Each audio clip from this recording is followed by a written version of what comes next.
Bienvenue à tous, merci de votre fidélité à votre chaîne, merci d'être avec nous pour ce club.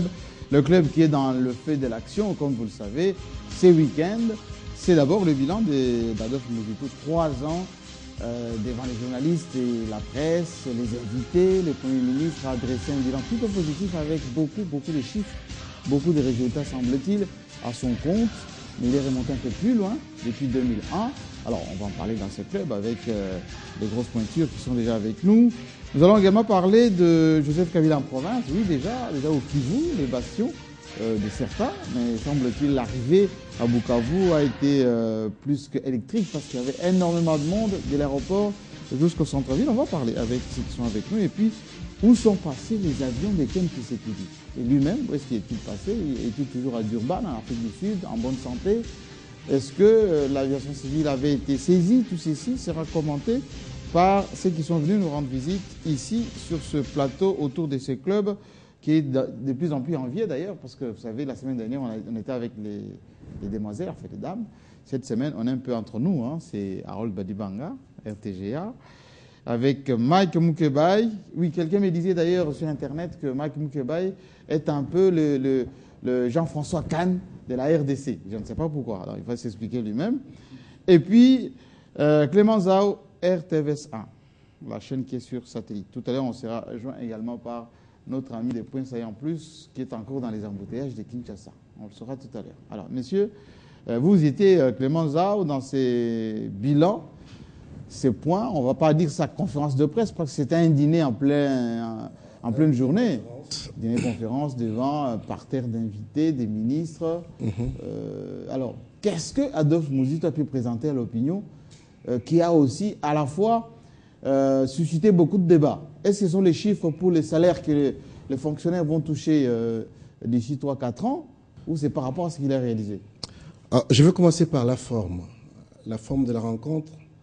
J'ai beaucoup aimé que le Premier ministre ait décidé de s'adresser non pas seulement au corps constitué de la République, mais à tous les corps sociaux de la République. Tout le monde? Tout le monde, tous les secteurs confondus. C'est-à-dire, il a ramassé toute la fonction publique avec tous les ministères qui sont concernés, il a pris tous les syndicats qui comptent dans la République, il a pris les membres du gouvernement qui travaillent avec lui, il a pris un parterre des sénateurs et des députés qui sont encore en place. Y compris de l'opposition. Y compris de l'opposition qui sont venus pour parler. Ça, le moment était idéal pour le Premier ministre que de s'adresser à la nation. Nous sommes en pleine campagne électorale. Deuxième point positif dans la forme, c'est la méthodologie utilisée. Il est venu présenter un bilan, mais pour présenter un bilan, Adolphe Muzito est remonté en 2006, là où ils ont pris le gouvernement. À quel niveau? Avec Gizenga. Avec Antoine Gizenga. Oui. À quel niveau ils ont trouvé le gouvernement sur le plan politique et sécuritaire, sur le plan économique, sur le plan diplomatie, sur le plan de la monnaie, ainsi de suite. Et puis, il fait des projections pour le quinquennat qui vient. C'est-à-dire qu'il est venu en séducteur. Il est venu avec des arguments pour séduire l'électorat en faveur de la majorité. Troisième point positif dans la forme, c'est qu'Adolphe Muzito est allé puiser dans les chiffres. On a senti qu'on avait affaire à un économiste. Un ancien ministre du budget. Voilà, un ancien ministre du budget. Et la meilleure façon d'expliquer ce qui est arrivé au gouvernement congolais, ce que le gouvernement a fait, c'est de démontrer les chiffres. Et quand il parlait, j'ai pensé à un homme politique que j'ai l'habitude de rencontrer. Il s'appelle Franck Diongo. Il me dit souvent, Clément Zaou, j'ai introduit ce qu'il appelle la mathématisation de la pensée politique. La mathématisation. La mathématisation de la pensée politique. Quand Franck Diongo vient sur le plateau, il vient avec les chiffres. Malheureusement, tous les contradicteurs de Franck Diongo n'ont jamais eu de chiffres. Y compris de la majorité. De la majorité, les contradicteurs de la majorité, ils n'ont jamais eu de chiffres. Vous comprenez?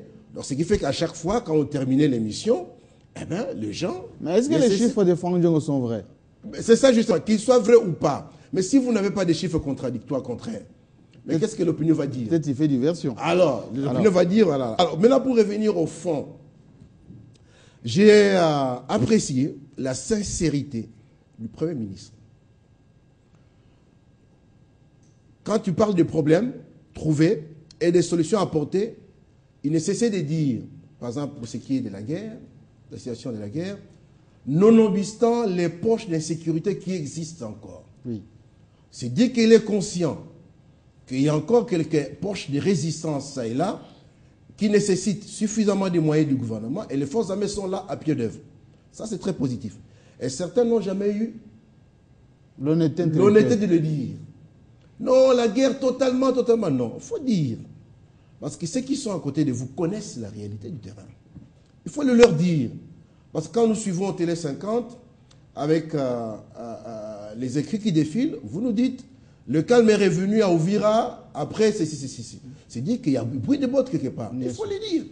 Jamais cacher. Alors la parole va tourner parce que voilà. les gens font ça quand Congolais, lui, il n'a pas vu les choses comme ceci. Positif, Adolphe Muzito. Non, bis repetita rebellot. Comment ça, monsieur? Joseph Kabila a parlé 2 fois, je ne voyais pas l'opportunité de cette intervention.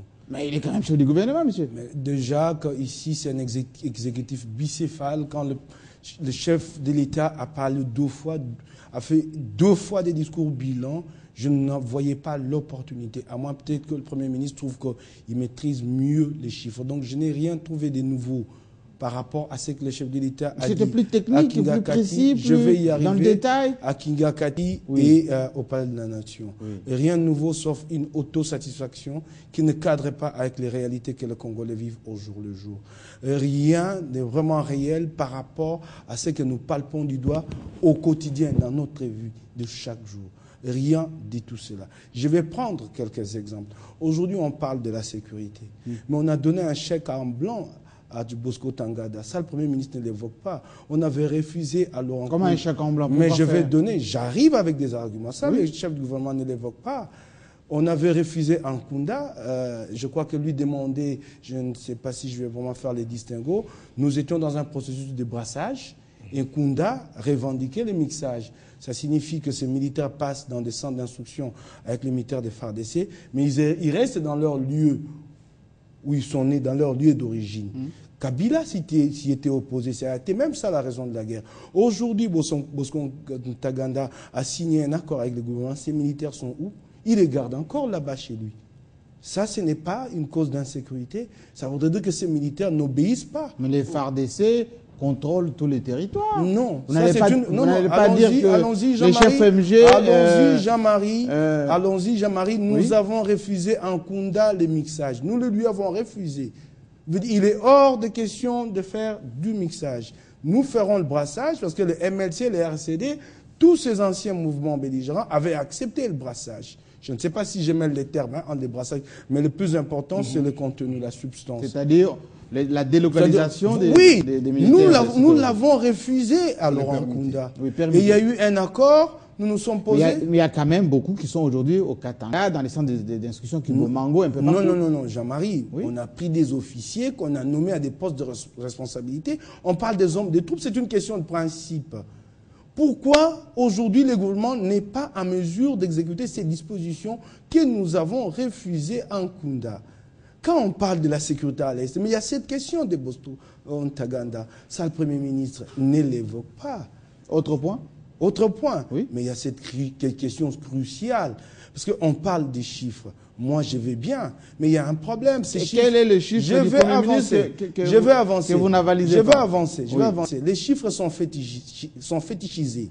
Comment je vais vous expliquer. Croissance, l'inflation. Ils sont devenus la propriété de ceux qui sont aux affaires. S'ils veulent un vrai débat sur les chiffres, mais qu'ils les mettent sur la place publique. Mais moi, journaliste, je n'ai pas accès aux chiffres. Mais ce qu'il a dit, son discours est accessible, et sur Internet d'ailleurs. Non. Ce n'est pas par son discours que nous aurons accès aux chiffres. À la Banque centrale, au niveau de tous les services de l'État. Jean-Marie, tu le sais très bien, si je demande d'accéder aux chiffres de la Banque centrale aujourd'hui, personne ne me le donnera, surtout pas les gouvernants. Mais la Banque centrale publie des rapports quand même. Non, je t'en prie. Je parle des chiffres qui sont du domaine public, qu'on ne me donnera pas. Alors, on a fétichisé les chiffres pour se montrer super homme.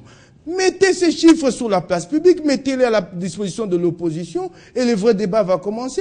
Vous les gardez dans vos tiroirs, vous venez... Mais Clément Zao disait tout à l'heure, à part Franck Diongo qui amène ces chiffres qu'on ne sait pas contrôler non plus. C'est ce que j'ai dit de tous les Aucun membre de l'opposition n'amène de vrais chiffres. Non, mais ces chiffres ne sont la propriété des personnes, ces chiffres appartiennent à la République. Qu'on les mette à la disposition du grand public et le vrai débat va commencer. Certains les gardent dans leur tiroir pour passer pour le grand maître de chiffres. C'est là que les dés sont pipés. Ce que j'ai dit là... Non, c'est que... Jean-Marie, sinon, alors vous me donnez 30 minutes et j'ai des bobines. Alors, mais j'ai déjà pris 2 critiques. Oui. Vous me dites que j'ai pas grand chose. J'ai déjà pris 2 critiques. Oui. Vous me dites que c'est pas suffisant, mais je peux en prendre 10, c'est 20. On va commencer par Harold Badibanga et on va demander à notre ami de nous rejoindre parce qu'il est déjà dans nos murs. Apparemment, Adolphe Mouzitou a convaincu, même les gens du Fonds monétaire international ont dit ces chiffres sont vrais. Il ne les a pas vous savez, corrompus, les gens du Fonds monétaire. Sauf à Max Moukebaye. Ce que nous on a comme lecture à faire par rapport à ce que Adolphe Mouzitou a fait comme discours, c'est que c'est une qualité qui manque à la quasi-totalité d'hommes politiques en Afrique et même au Congo, la culture de rendre le compte. Oui. Il a pris le pouvoir. Et d'une façon limpide. Pendant un temps record, il s'est rendu compte que petit à petit, nous arrivons vers la fin de notre mandat. Nous nous sentons dans l'obligatoriété de rendre compte au souverain primaire. Et donc, par rapport au bilan, il n'est jamais permis d'établir le bilan tout en s'écartant du départ. Je me rappelle que lorsque Mouzitou a remplacé Gizenga au poste de Premier ministre, lors de son investiture à l'Assemblée nationale, il a présenté un bilan. Je vais faire ceci, je vais faire cela. Et du point de vue oui, il a parlé, je voudrais bien parler du programme. Du point de vue des priorités, il s'agissait au fait du rétablissement de la sécurité à l'est de la République démocratique du Congo. Il s'agissait de ceci et de cela. Donc, si bilan il y a aujourd'hui, il ne peut en aucun cas aller en dehors de ce qui avait été présenté comme programme à l'époque. Alors, moi, je dis, la sincérité qui revient à Mouzitou, c'est de reconnaître qu'il n'y a plus d'insécurité à l'Est, mais il y a au moins des poches d'insécurité. Parce que de ce point de vue-là, nous sommes en droit de démontrer noir sur blanc que si au moment où Mouzitou a pris le pouvoir, il y avait impossibilité totale pour quelqu'un qui vit à Kinshasa de prendre son avion et d'atterrir en bonne et due forme en toute quiétude à l'est du Congo. Aujourd'hui, c'est un secret de polichinelle, c'est démontré et démontrable. On ne peut pas, nous en tant que journalistes, faire croire à nos téléspectateurs que s'il y a une poche d'insécurité à un coin donné de la République, donc le pays est invivable, étant donné que même les superpuissances de la planète Terre ont eu à connaître des catastrophes les plus naturelles. Donc, en tant que Congolais, nous devons d'abord de reconnaître ce qui a été fait et fourni comme effort du point de vue de la sécurité des personnes et de